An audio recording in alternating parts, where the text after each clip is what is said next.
बेरोजगार कट्ट्यावर आपलं स्वागत आहे आणि आजची नोकरीची संधी आहे।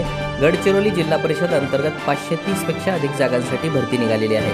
जिल्हा परिषद गडचिरोली अंतर्गत शिक्षक पदाच्या रिक्त जागा भरण्याकरिता पदानुसार पात्र उमेदवारांकडून ऑफलाईन पद्धतीने अर्ज मागवण्यात येत आहेत। यासाठी पदसंख्या आहे ती म्हणजे 530 पेक्षा अधिक। पदाचे नाव आहे प्राथमिक शिक्षक 419 जागा, पदवीधर प्राथमिक शिक्षक 120 जागा। शैक्षणिक पात्रता याकरता प्राथमिक शिक्षक आहे HSC D.Ed आणि पदवीधर प्राथमिक शिक्षकासाठी B.Ed BSc B.Ed ही शैक्षणिक पात्रता आहे। यासाठी वयोमर्यादा 13 ऑगस्ट 2024 रोजी 18 ते 40 वर्ष आणि मागासवर्गीय आणि दिव्यांगासाठी 5 वर्षाची सूट आहे। अर्ज शुल्क याकरता कोणत्याही प्रकारची फी आकारली जाणार नाही।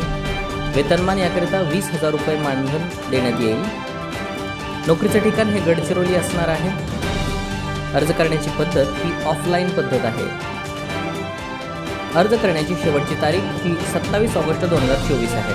अर्ज करण्यासाठीचा पत्ता शिक्षणाधिकारी प्राथमिक जिल्हा परिषद गडचिरोली। महत्त्वाच्या सूचना, या भरतीमध्ये अर्ज हा ऑफलाईन पद्धतीने सादर करायचा आहे। अर्जामध्ये माहिती अपूर्ण असल्यास अर्ज अपात्र ठरवण्यात येईल। उमेदवारांनी खाली दिलेल्या लिंकवर जाऊन अर्ज सादर करणं बंधनकारक राहील। अर्ज करण्याची शेवटची तारीख ही 27 ऑगस्ट 2024 आहे। अर्ज करण्यापूर्वी उमेदवारांनी नोटिफिकेशन जाहिरात आणि PDF डिस्क्रिप्शन बॉक्समध्ये दिलेल्या लिंक्स पाहणं आवश्यक आहे।